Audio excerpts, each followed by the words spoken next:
然后拍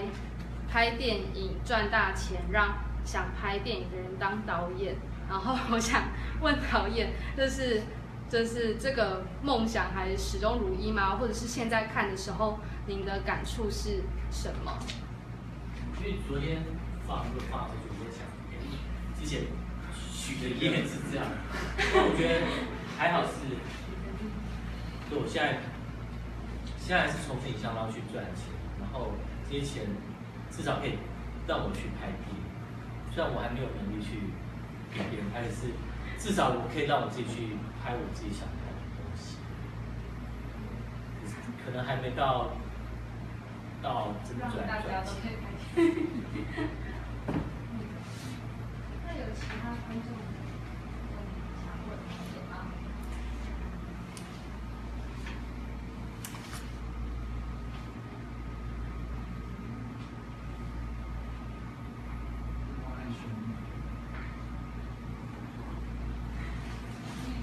请你讲一下，就是在创作MV的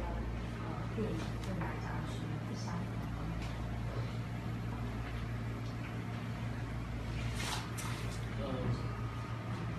我觉得电影非常可怕，可是也非常有趣。就是电影可以很容易透露出你到底是什么样的人，你关注的东西，你投入的东西，或是你对一个东西的见解，就是它非常赤裸裸，你根本逃不了。可是 MV 实际上就是一个技巧，一个气味的时候，确实差很多。可是我觉得，看你想要做什么样的导演，因为我觉得过去我的几部电影，我觉得 MV 都是对我是一种训练，因为可以训练我去掌控演员，或掌控影像，或掌控说故事。可是到了，因为我今年才拍最新的电影，然后我们现在在剪接。在剪接的时候，我就发现 MV 是扼杀我作为某种电影导演的一种可怕的事情。因为你MV 的创作，实际上你可能会忽略掉很多东西，或是你只在意某些视觉或某些要在短时间里面去达成的。我觉得电影，如果要写实电影，或是某种可能更艺术性的电影，最好不要去做那些事情，你会更纯粹一点。这是我这几个月我在剪新电影的时候，觉得为什么会这样拍？都是因为我过去 MV 的习惯会这样子。可是还好，就是在拍的过程，拍的素材里面有一些是对的，我就觉得我应该是这样子才会合出这部电影的气味，而不能用过去 MV 或广告的方式来创作这个电影。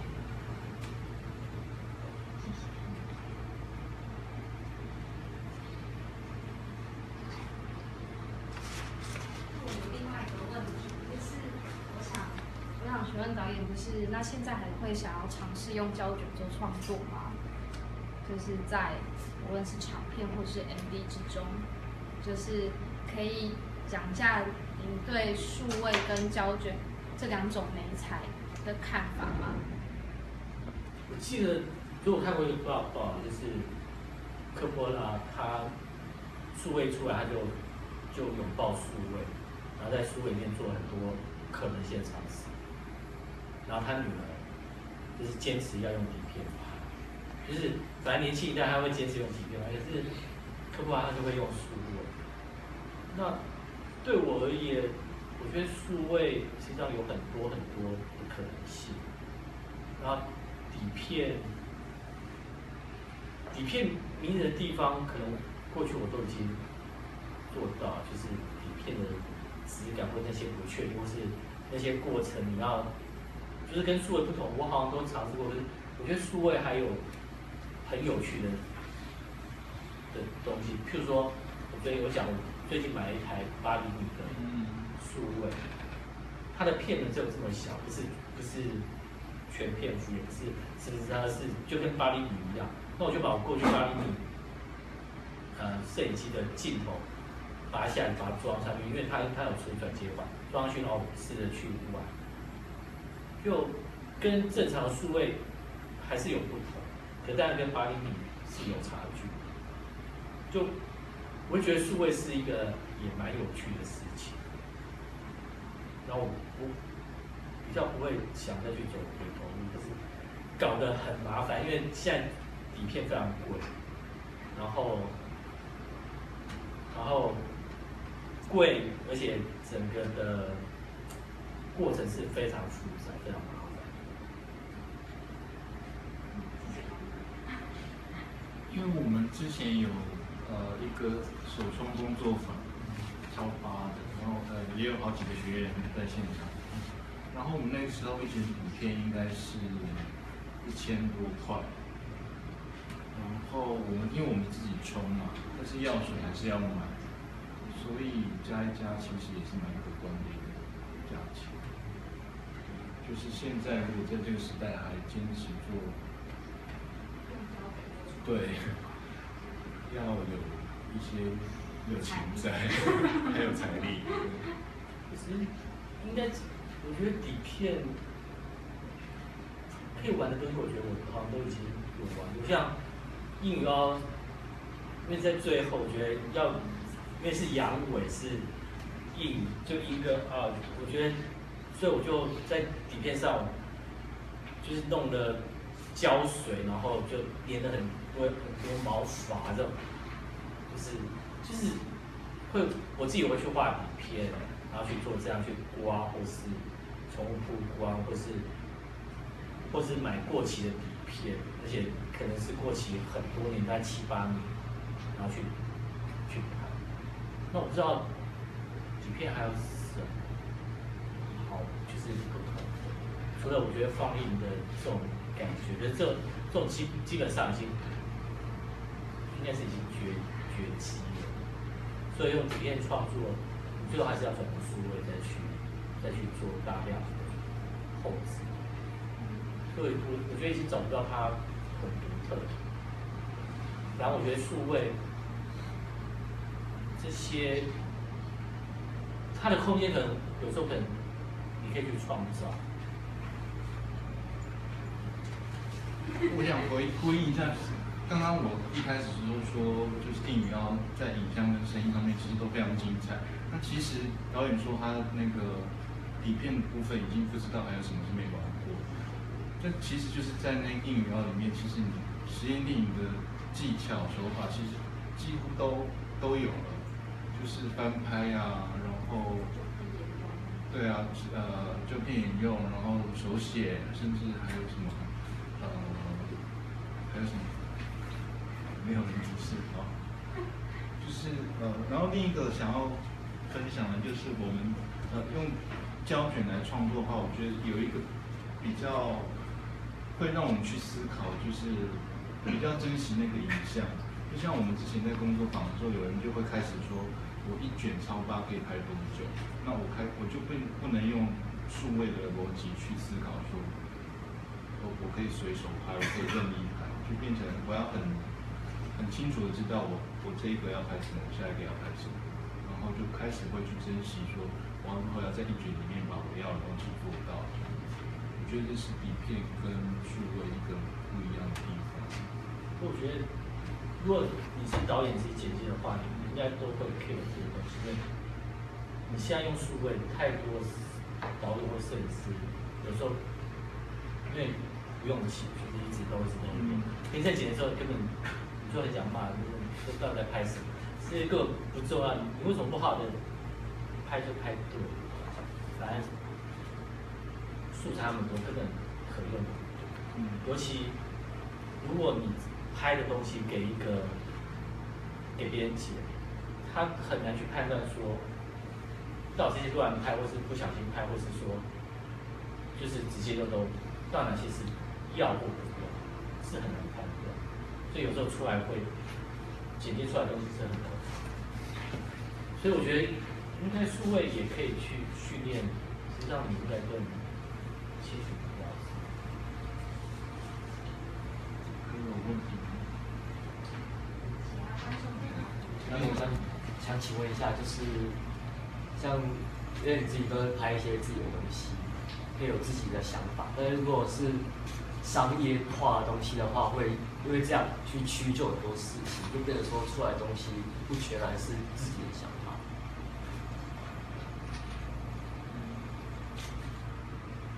我觉得现在社会这么多元，实际上有些人也是要有一些特别的想法，所以我觉得是你怎么去把你的东西卖出去，或是你可以知道怎么去对方需要什么，就不一定商业东西你就给他上，有时候反向会更有效。但中间有很多技巧，你怎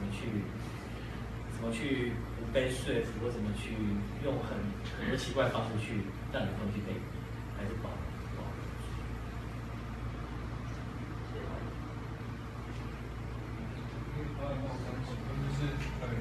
就是在还没有看到导演作品的时候，有看过一部 MV 叫《苏慧伦家族》，然后那时候就是在里面看到好像是高达 Live 海报的一个场景，所以那时候就觉得，就是因为还不知道导演的名字是拍这个，所以那时候会觉得这个好像是想要在工作状态底下偷渡一些自己喜欢的作者的片名或者是一些海报在里面。那这种时期的状态，就是到你现在拍电影，还是会有存在这种想要对于前辈的致敬或者是一些引用的概念，在你现在的创作，还是说这只是你一个时期，就是对电影的想象？我觉得最好玩是，我每拍一部长片之前的1个月，我就是一直会拿高达电影来看，因为我觉得高达电影，你不见得是要看参考什么，是你看它东西就会让你很自由去联想到很多跟你现在要拍的东西有关的东西。我觉得他电影还是真的很厉害。对，可是这有一个危险，就是这些东西都非常不商业，它激发出你的联想或你想去做的形式都非常不商业，所以最后怎么把它怎么把它综合起来，需要剪接手要很详细。就像我最近在剪，我的监制就说，他叫我丢开一些东西，可不可以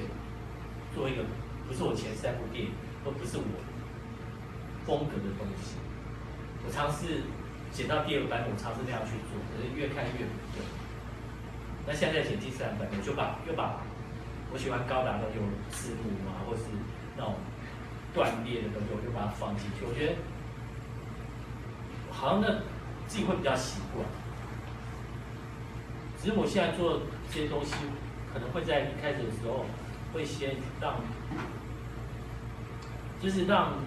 整个题材或故事有一个比较可能跟人接近的东西，把那个东西先架构好，实际上里面的气味我还是会用我的方式去做。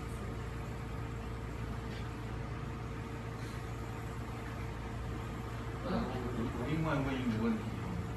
像《硬与凹》应该是一个人完成的，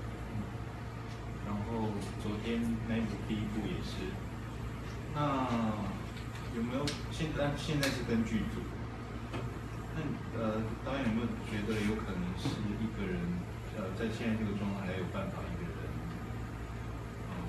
拍剧情片，或是再继续做电影创作？这样自由度会不会比较高？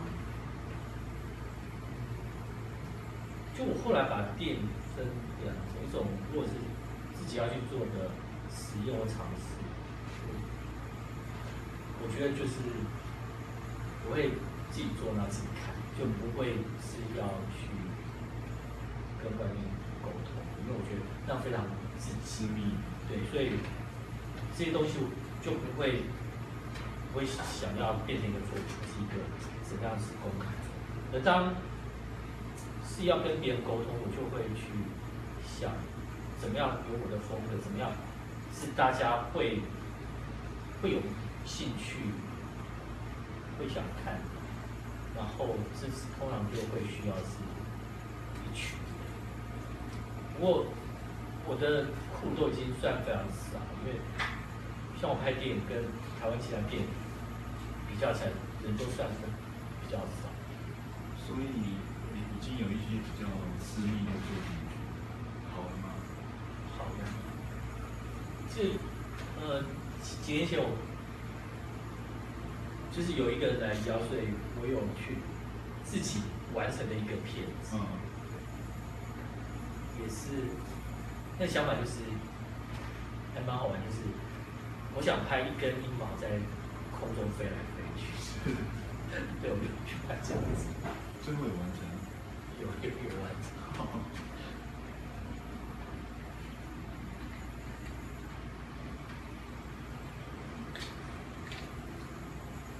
还有别的问题吗？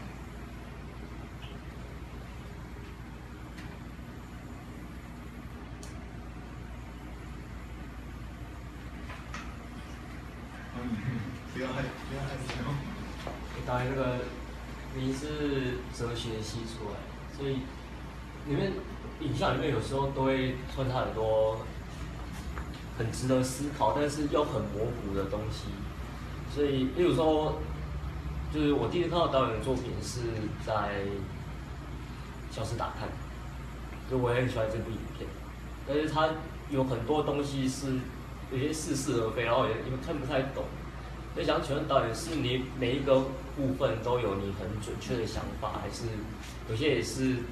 想要丢出来跟大家讨论？就我开始预想我拍这些，因为我最近拍长片都要去要辅导期，去要什么的，所以你会去整理自己到底是怎么创作的。那我觉得我每部片子好像都是我去找一个主题，我开始去想，我透过1-2年开始去写剧本，开始去编，然后再透过可能1年前置，然后拍，再透过大概1年的后置，所以在这整个过程中是让我去了解这个议题，就是中间可能有很多从不熟悉，然后到有个定论开始去拍，拍完又开始去否定它，又开始重新剪接或重新做，所以里面我觉得我不可能像一开始或是像剧本那样子对这个议题就是有一个明确的想法。那然后我可能再讲一下，就是因为这次要放8年，所以我就从那个架子上把8年找出来，然后刚好旁边有一篇那个时候的访问。就那我记得英语澳的时候有拿中时晚报的非商业，所以刚好台大就有人访问，我就看到他访问我为什么拍这些，还有我就回答说，我连我自己都不理解，我怎么去理解我要拍的东西呢？就是我觉得我没有一个很准确或一个很想要讲的东西，我只想透过这个东西可能去玩，或者可能让我去理解这个东西到底是什么。那片子拍完，我觉得我也不见得是真的理解。就像我新的电影，我是要谈政治。那在这个过程中，台湾政治一直变，所以从剧本的发想到拍的时候，就一直在改变，然后剪完又发生很多事情，所以在剪的时候又同时要经过调整。那我觉得这是很有趣的。会逼迫你每天去看一些就是政治新闻，或者去看谁的对政治的看法，开始再去想你这些想法到底现在落实到这个简介是怎么样，你要不要去修正？因为实际上在简介的时候还有很多空间，包括字幕，包括你可以重新配音，你可以重新把段落对调，或者说你可以拉掉很多不要的东西。所所以你刚刚讲，我应该不见得是很清楚。因为我自己也有是在玩一些影片或拍片的东西，然后有时候就是我觉得这个样子编排很酷，是我想要的样子，但是我却讲不出来，跟别人在问的时候，我讲不出来说我为什么要这样做，或我这个做是想要表达什么，我没有办法去讲清楚。但是我就是有时候就会想说，我也想要听听看别人的意见，所以就是说，让稍微不要说作者意思，所以想要给别人一些想象空间。但有时候，如果在学校提案啊，或者是想要给别人看的时候，或者就会觉得说，如果连作者自己都讲不出来的时候，自己在表达什么的话，这样子没办法去说服别人。我通常你可以想，是别人不能不理解这个东西，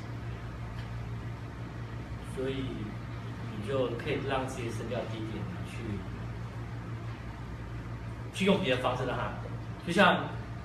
我记得我早期的 AV 也很喜欢用字幕，因为我觉得我拍的太抽象，所以通常都要用一些字幕去引导，就是去让看的人会知道哦，这大概可能是在讲什么。可后来我就慢慢训练我自己，尽量不要有。那如果真的要有，我觉得是一种就不是在解释剧情，而是让你有某种想象。而且后来我的 MV 顶多就是有一句话，不会在中间有很多。所以真的不懂，你可以用很多方式，你可以用就一句话，或是用什么去让别人可以买单。那我延续一下他的问题啊，就是拍 MV 的逻辑跟实验电影的逻辑有什么不一样的地方？然后导演会觉得实验电影这个字适合用在自己身上吗？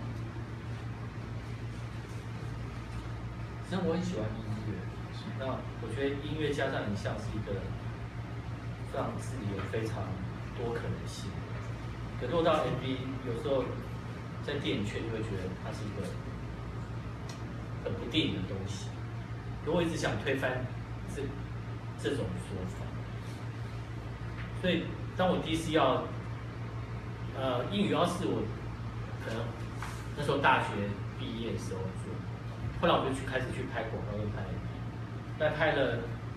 因为我拍的广告跟 MV 都还蛮有趣的，所以我就不会有太多创意需要再去借由职业片或短片去抒发，所以在这种都一直在拍，就一直在赚钱。然后后来就是到了结婚跟 Happy Birthday 那一年，我就决定去做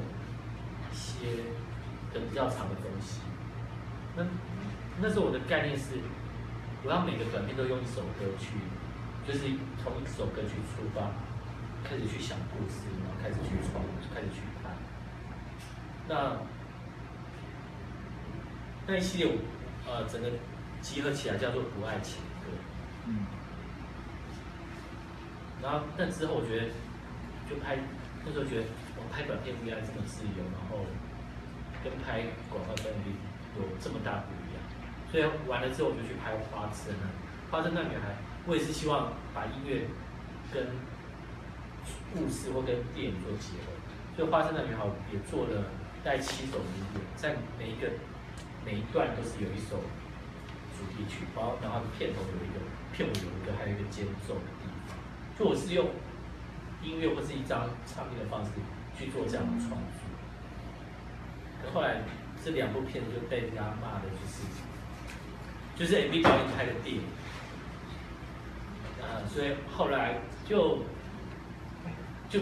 蛮想尝试不一样，所以消失或是相爱就做一些不一样。可是我到现在我还是很喜欢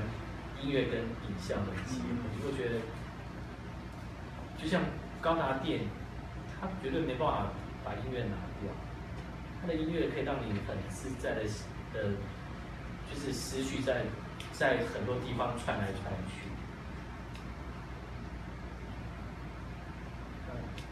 前卫点，我觉得前卫，或者是实验的。我记得有一次我去，我忘了是金穗还是台北电影节做评审，然后他们里面也有就实验那一次，我看到觉得，不实验，但是年代我觉得很难找到很实验的东西，因为实验一定这两个字就已经这么独特了，你不能抄袭，不能跟过去，不能就是你一定要有一个很新的东西，所以我觉得非常的难，所以我也不敢说在看实验有没有机会。因为昨天的发言也是有提到，就是现在这个年代，实验电影这个字要很小心地用，就是因为很难有东西在被打破，或者是，所以就是刚刚的问题是这样。然后我忽然想到那个一语奥的结尾的字卡，创作枯竭的虚假而死，这句话怎么来？我觉得这句话，一方面是在骂已经在当评审的人，我觉得当评审通常都是不创作，对。然后我是在骂他，我觉得也是在警惕自己，就是怎么样可以一直保持就是创作不枯竭，我觉得这是非常重要。那你最后知道那一年的评审是谁吗？这蛮有趣的，因为《中时晚报》是比金穗奖早，所以我还没去参加金穗奖，就先去拿去《中时晚报》，然后在《中时晚报》就拿了，就是他那时候就手两个，就拿其中一个，那之后再去报金穗就很理所当然，就是好像就是有得奖，那我不知道金穗奖评的是谁，然后《中时晚报》评审好像有林永泉，好像还有李道明，还有戚薇。可是因为我是要拿金穗奖的。这些老师我们都认识。还有没有其他的问题？导演你好，我想问一下是，如果当年你没有得那个奖，就那个奖会是你人生的一个转捩点吗？就是当中在丁宇敖那部，就是你现在还有办，如果当年没有得奖，你还会持续的创作或是从事像那种就是影像方面的事情吗？不敢去想之后怎样，其实我觉得得那个奖对我还蛮好的，因为那时候我记得我是大五，就是还没毕业，可是我已经在外面打工。那时候我刚好去了一家制作公司，那家公司专门拍那时候意识形态的广告。然后因为得了这奖，我本来进去是应征摄影组的，因为我对摄影还是比较有兴趣。然后因为我记得那时候我根本不会表达，我很难去跟人家讲说我要什么，或者怎么跟演员讲要拍什么，根本是很难的，就是非常自我。那因为得奖之后，我就被转到导演组，然后在导演组里就开始会跟广告公司或创意或是跟导演沟通，所以那时候就可以把自己的一些奇奇怪怪的想法或者东西就可以丢出去。那我觉得是蛮有帮助的。然后因为至少是一个实验电影，而不是剧情片，所以之后我可能开始拍的东西会找我的也都会把我定位是这样子，就是会找我拍一些比较不一样的，而不是说找我拍个说故事。所以我觉得这可能还是有一些关联，只是到现在，有时候也想，我要跟那种奇怪的，然后也想去拍一些通俗的，可是过去就是这个样子，我觉得有点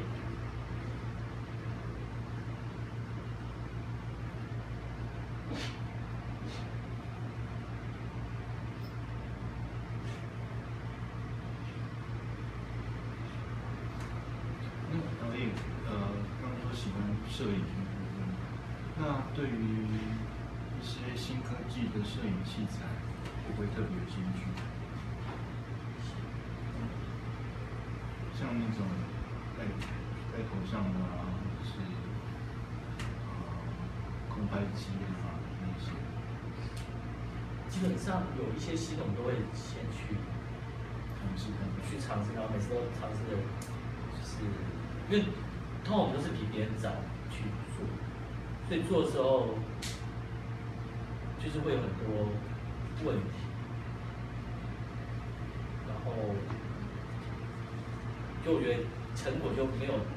那么好，然后我就会去放弃。所以你试过空拍机吗？空拍机试过，对，蛮多的，就也没什么。空拍机啊，试过之后的感想？空拍机没有太多感觉，就是只是视角比较不一样。我觉得我可能还是比较传统，所以我就会花钱去买8厘，然后就一直在找，就是有8厘米的数位片，可是好像一直买不到，就可以装在超8机身上8厘米的数位片，因为我记得很久以前就有这报道出来，可是一直没有。柯达有出，去年出的，是片子。就是数位跟胶卷跟数位合在一起的一台机器。我讲的是你旧的8厘米的摄影机，超8的，你买一个跟底片一样的东西，那它是数位，装进去就可以。那时候都一直听说，然后就找买不到。可是有一次我去印度，然后就在路上看见一个老外，就拿一台8厘米在拍，我就去跟他聊，我说哇，你还有底片拍？结果他说不是，他是讲的是数的，没看真的。可是我后来再去查，还是买不到。就麻烦各位有消息的话可以提供这样。还有什么问题吗？就是导演在看刚刚那后面那2部片，然后加上就是剧情长片里面，就是我发现就是里面演员跟这个跟影片里面的空间的，应该算是里面剧情的设定吧。就是我觉得演员在里面是一个很抽离的角色，就跟里面的世界好像是富含情感，可是又没有就是活在地面上的感觉。对，然后我想知道就是导演在现场是怎么跟演员传达，就是怎么指导演员的。因为我拍片很奇怪，因为有时候我根本不知道要叫演员干嘛。就是我拍片有时候很重要的是机器要先，我要切到那个空间，机器要先摆下，我可以看到那个空间的感觉。看到空间感觉，我就叫演员走进去。当演员走进去，我就知道他该干嘛。可在真的镜头还没架之前，演员都还没在这，我不知道是我们要拍什么。所以跟我合作的摄影师有时候蛮可怜的，我都会说你提前架着我才知道我要做什么。可是我后来有一阵子跟香港摄影师合作。香港摄影师的习惯就是说，导演你要跟我讲演员要什么，才知道怎么拍。我说你要先架好，我才知道演员要做什么，是一个很不太一样，就是我一定要那个空间在，演员在那边，我就可以去想，因为还是会有一个这个片子的大概念。当演员进去，我就知道哦，在这个大概念下，他可以做什么。所以像 Happy Birthday 基本上是没有剧本，我们就是几个人就想去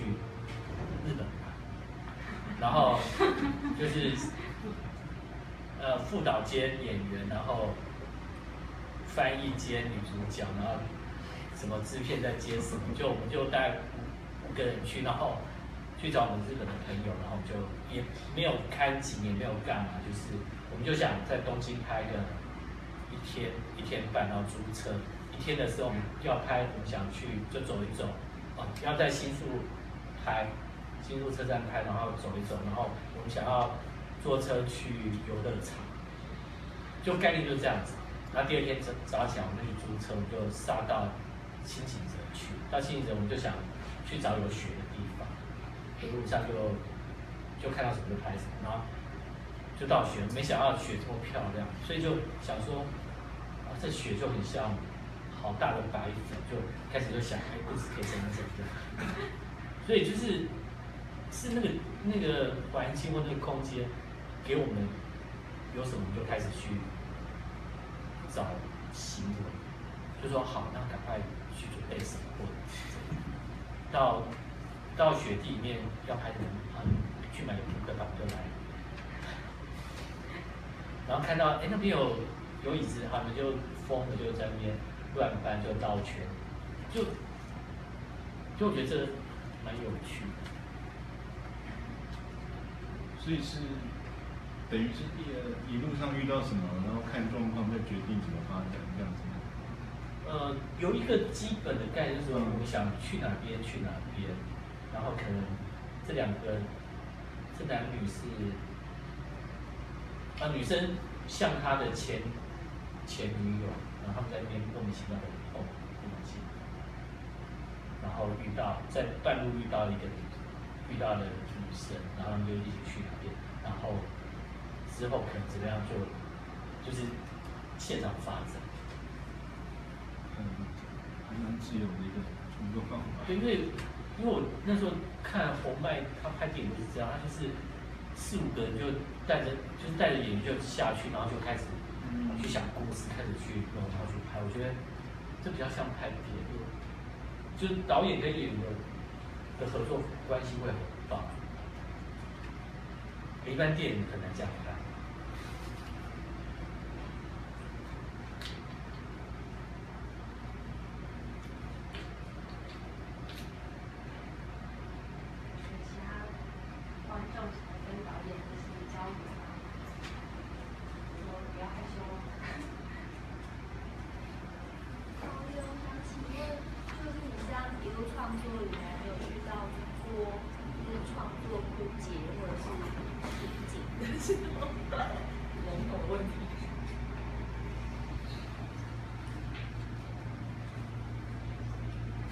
我觉得，因为真片就是这样想，就是好像还好，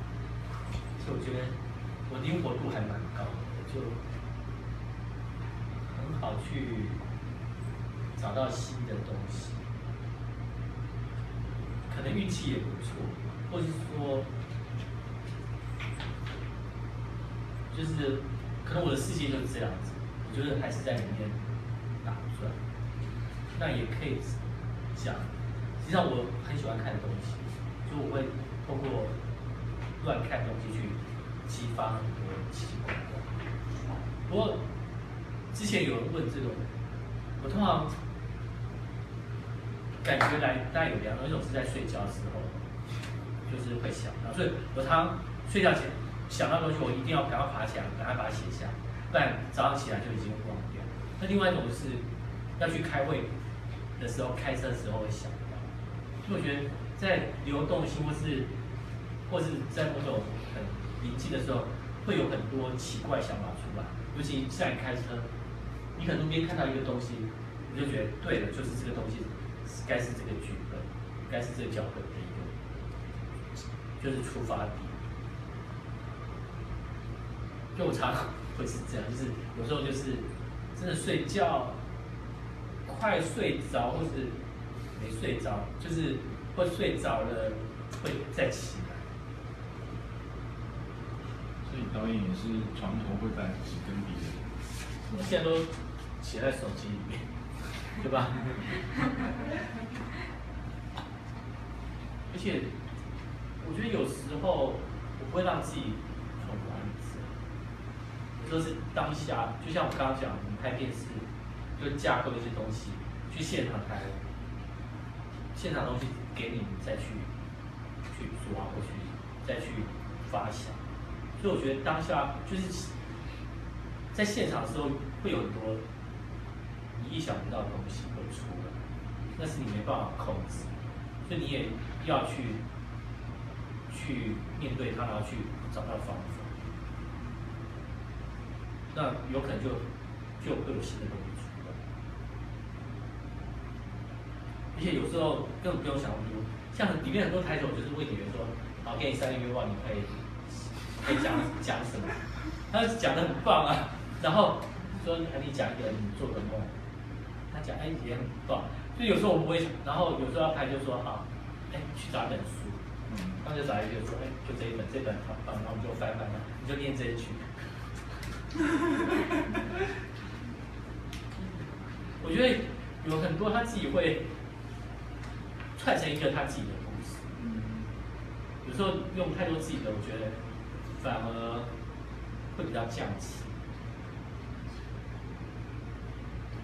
那我最后就是再问一个问题是，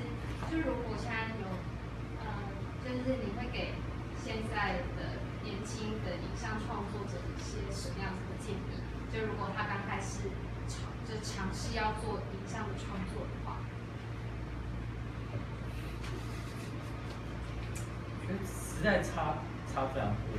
那时候你看大学毕业拍这样的东西，现在大学毕业制作哇都好庞大、很精准，然后非常专业。我觉得时代不一样，就是看那些毕制的同学，他们都是花多少钱啊，分工多少，然后找专业的摄影师或找什么，然后去拍。那有可能会拍得很好，只是我不知道到底想要做什么。拍这影片是想这样，因为我记得那时候为什么拍这种，因为我看到那些学生演真的太可怕，就是我没有那样能力，我控制不了演员，我也没有那些资源，我没有那些器材，没有那些做的东西，我拍出来绝对达不到我喜欢电影的任何的一部分。那我不如去用我的资源去做到很有力的东西。就我比较会是用我有多少资源，在这资源里面，我去想办法把它转变，或者让它有一些爆发力，而不会去我就是要做一个这样的东西，我要拼死拼活就这样做到。可是我觉得条件不一样还是不一样。演员专业就是我常有时候我们看我们的片，会觉得为什么国外片那些演员都这么棒？就有时候一差就是这样，所以我也不会想要我的演员去做到那样的东西。反正我们就在表演方式的题材，让他有自己的独特的东西。谢谢导演。那因为时间的关系，那还有开放最后一个问题。好啦，或许大家会比较害羞一点，那我们就是今天活动就到这里，就画上句点。那如果有害羞的观众的话，就是活动结束之后可以到前面跟导演就是聊。